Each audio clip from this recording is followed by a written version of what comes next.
صدیقین جو ہوتے ہیں وہ خلوت پسند ہوتے ہیں، یہ جلوت پسند ہوتے ہیں، ایکسٹروورٹس۔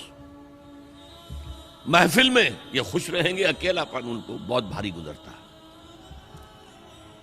یہ لوگ چونکہ غور و فکر کے عادی نہیں ہوتے اور کچھ اپنے معاشرے کے تعصبات کا ان کے اوپر غلبہ ہوتا ہے، انہیں نبی کی دعوت کو سمجھنے میں دیر لگ جاتی ہے۔ اب اس کی سب سے بڑی مثال دے رہا ہوں، حضرت حمزہ انتہائی محبت کرتے ہیں حضور سے، چچا بھتیجے کا رشتہ بھی ہے، خالہ زاد بھائی بھی ہیں، دودھ شریک بھائی بھی ہیں، ساتھ کے کھیلے ہم جولی بھی ہیں، کہ 6 سال بیت گئے ہیں، سوچا ہی نہیں بھتیجا کیا کہہ رہا ہے، سوچا ہی نہیں۔ اپنی تیر کمان لی نکل گئے، شکار کر رہے ہیں، وہیں پہ بھون بھون کے کھا رہے ہیں، یہی ان کی ہابی تھی۔ جیسے حضرت اسماعیل کا نقشہ آتا ہے علیہ الصلوۃ والسلام، حضرت حمزہ کا بھی سیرت و کردار کے اعتبار سے وہی نقشہ تھا۔ 6 سال لگ گئے، سوچا ہی نہیں، اور سوچا بھی ہے تو کس طور سے؟ جذباتی طور پر برسٹ ہوئے۔ ایک روز شکار سے واپس آیا، ابھی گھر میں داخل نہیں ہوئے تھے کہ صوبیہ وہ لونڈی جس نے دونوں کو دودھ پلایا تھا، حضور کو بھی اور ان کو بھی، اور انہوں نے کہا کہ حمزہ آج تو ابو جہل نے تمہارے بھتیجے کے ساتھ بہت برا سلوک کیا ہے۔ گھر میں داخل نہیں ہوئے، سیدھے گئے جہاں وہ اپنا پرا جمائے بیٹھا تھا، اس کے سر پر جا کر کمان ماری، سر پھٹ گیا اس کا۔ کہا تم نے یہ کیا ہے؟ اچھا تم اس کے خلاف ہو، چلو میں اس پر ایمان لاتا ہوں، آؤ میدان میں۔ جذباتی انداز میں، یہ غور و فکر کا معاملہ نہیں تھا، جذباتی تھا۔ یہی معاملہ حضرت عمر کا ہے، تلوار لے کر نکلے ہیں، ننگی تلوار، آج تو گردن اڑا کے آؤں گا محمد کی صلی اللہ علیہ وسلم۔ یہ کل کل کل کل ہر گھر میں لڑائی ہے، اولاد ماں باپ سے جدا ہو گئی، بھائی بھائی سے کٹ گیا، بہن بھائی سے جدا ہو گیا، شوہر بیوی سے، بیوی شوہر سے جدا ہو گئی۔ یہ محمد نے کیا ہمارے معاشرے کے ساتھ کیا صلی اللہ علیہ وسلم، وفداہ آباؤنا و امہاتنا۔ لہذا آج تو قصہ پاک کر کے آؤں گا۔ وہ بھی اسی طرح کے تھے، پہلوان قسم کے آدمی، ادھر اس کو کندھا مارا، ادھر اس سے لڑے، ادھر اس سے کشتی کر رہے، اس طرح کے آدمی تھے۔ اب حضرت حذیفہ درمیان میں مل گئے، کہاں جا رہا ہے عمر؟ کہ آج محمد کا بس میں قصہ پاک کرنے جا رہا ہوں صلی اللہ علیہ وسلم۔ وہ ایمان لا چکے تھے، انہیں پتہ نہیں تھا۔ ان کا تم محمد کو جا رہے ہو قتل کرنے، اپنی بہن اور بہنوئی کو تو جا کے دیکھو، وہ ایمان لا چکے، فاطمہ بنت خطاب اور سعید ابن زید۔ اب جو انہیں غصہ چڑھا ہے، آگ بگولا ہو کر آئے، دروازہ پیٹا ہے، وہاں اندر میاں بیوی بیٹھے ہوئے، سورہ شعراء کی آیات، سورہ طٰہٰ کی آیات نازل ہوئی تھی، اور حضرت خباب بن الارت آئے تھے وہاں پہ انہیں پڑھانے کے لیے، وہ پڑھا رہے تھے۔ معلوم ابو عمر آ گیا، انہیں تو کہیں چھپایا، دروازہ کھولا، کیا پڑھ رہے تھے تم؟ یہ چپ۔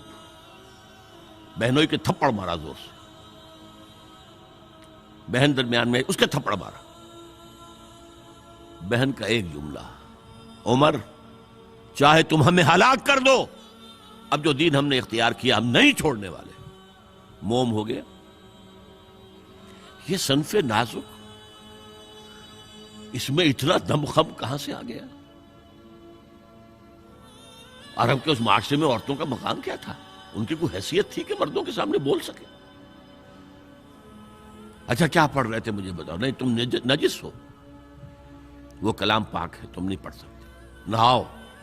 غسل کرایا، پھر سورہ طٰہٰ کی آیات پڑھی، مان لے آئے۔ جو تلوار ننگی کر کے جا رہے تھے، اس کو جیسے غلاموں کا رواج تھا کہ وہ تلوار کو اپنی گردن کے اندر لٹکاتے تھے، وہ لٹکا کر لے کر گئے۔ یہ شہداء ہے۔ ہماری امت کے عظیم ترین صدیق ابو بکر اور عثمان رضی اللہ تعالی عنہما، اور عظیم ترین شہداء حمزہ اور عمر رضی اللہ تعالی عنہ۔ اب آئیے آخری مرحلہ میری گفتگو کا۔ جن لوگوں نے حضور کا ساتھ دیا اور ساتھ دینے میں یہ شہداء آگے نکل جاتے، صدیقین پیچھے رہ جاتے.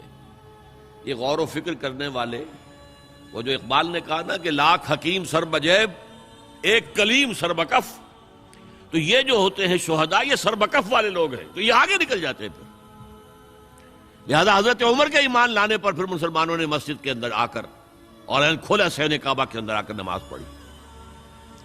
اور جب ہجرت کے لیے نکلے ہیں تو اعلان کر، باقی چھپ کے نکلتے تھے صحابہ، چھپ کر، پتہ لگ جائے کسی کو. اور آپ نے آ کر وہاں 2 رکعت نماز پڑھی اور کہا دیکھو میں جا رہا ہوں، ہجرت کر رہا ہوں، اگر کسی کی خواہش ہو کہ اس کی ماں اسے روئے تو آئے اس پہاڑ کے پیچھے میرا مقابلہ کر لے، روک لے مجھے. تو یہ تھے حضرت عمر. لیکن اب جو بات کہہ رہا ہوں، جنہوں نے ساتھ دیا اور اس میں اپنی جانیں دے دی، اس کام میں، اس شہادت علی الحق میں، اس شہادت علی الناس میں، اس شہادت للہ میں اپنی جانیں دے دی، وہ گویا کہ کوالیفائی کر گئے کہ انہیں شہید کہا جائے، گواہ اللہ کا کہا جائے. اب حضور کی آنکھ بند ہو رہی ہے. سب سے بڑی اگریو پارٹی کون سی تھی؟ مشرکین مکہ، مشرکین عرب، جن کو کہ حضور کے آخری سال جو تھا زندگی کا، اس میں جو یہ دھمکی دے دی گئی تھی 4 سال 4 مہینے کی مہلت ہے، ایمان لاؤ گے تو ٹھیک ہے ورنہ قتل عام ہو جائے. اب وہ جو سر اپنا دبک کر بیٹھ گئے تھے، اب وہ کھڑے ہوئے. This is the time to strike back. جھوٹے نبی کھڑے ہو گئے، زکوٰۃ نہیں دیں گے. ارتداد، نوٹ کیجئے میری بات، اذا جاء نصر اللہ والفتح ورأیت الناس يدخلون فی دین اللہ افواجا، اور حضور کے انتقال کے بعد یخرجون من دین اللہ افواجا، نکل گئے اللہ کے دین سے فوج در فوج.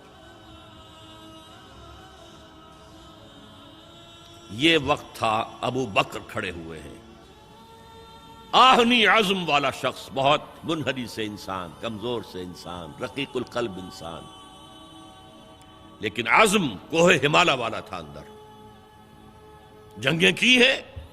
عمر جیسا شخص بھی کہہ رہا ہے رضی اللہ تعالی عنہ کہ دیکھیے مصلحت دیکھیے، آپ نے جیش اسامہ کو روانہ کر دیا ہے، ٹھیک ہے، حضور نے تیار کیا تھا، آپ نے کہا میں کیسے روک لوں. آپ نے نئے نبوت کے جو ماننے والے ان کے خلاف جہاد شروع کر دیا ہے، وہ بھی ٹھیک ہے، وہ مرتد ہیں، کرنا ہوگا. لیکن ان زکوٰۃ والوں سے آپ نرمی برتیں. انہوں نے کوئی کفر نہیں کیا ہے، نماز کا انکار نہیں کیا، زکوٰۃ کا بھی انکار نہیں کیا ہے. وہ کہتے ہیں تمہیں نہیں دیں گے، ہم اپنے طور پر اپنی زکوٰۃ جمع کریں گے، اپنے غریبوں میں تقسیم کر دیں گے.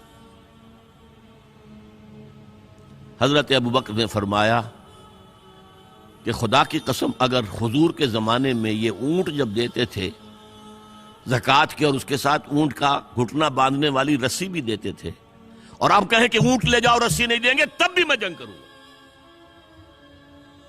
ایبدل الدین وانا حی، یا دین میں ترمیم ہو جائے گی جبکہ میں ابھی زندہ ہوں، اور اگر کوئی میرے ساتھ نہیں جائے گا تو میں اکیلا جاؤں. بہرحال یہ جو پہلی کاؤنٹر ریولوشنری موومنٹ تھی، اسے حضرت ابو بکر کی فضیلت، ان کا جو یوں سمجھیے کہ وہ پوری بات جو ایک دفعہ پھیل منتشر ہو گئی، حجاز کے چند شہروں تک اسلام رہ گیا تھا، پورا عرب باغی مرتد، کنسولیڈیٹ کر کے حضرت عمر کے حوالے کر. حضرت عمر کے زمانے میں اب جو جہاد ہوا ہے، قتال ہوا ہے، اس میں سب سے زیادہ ایگریوڈ کون تھے؟ ایرانینز. 2 سپر پاورز تھیں، رومن، اس کی 3 میں سے 2 ٹانگیں توڑ دی تھیں، تیسری انٹیکٹ تھی. 3 ٹانگیں کون سی تھیں؟ نارتھ افریقہ پورا اس کے پاس تھا، وہ نکل گیا.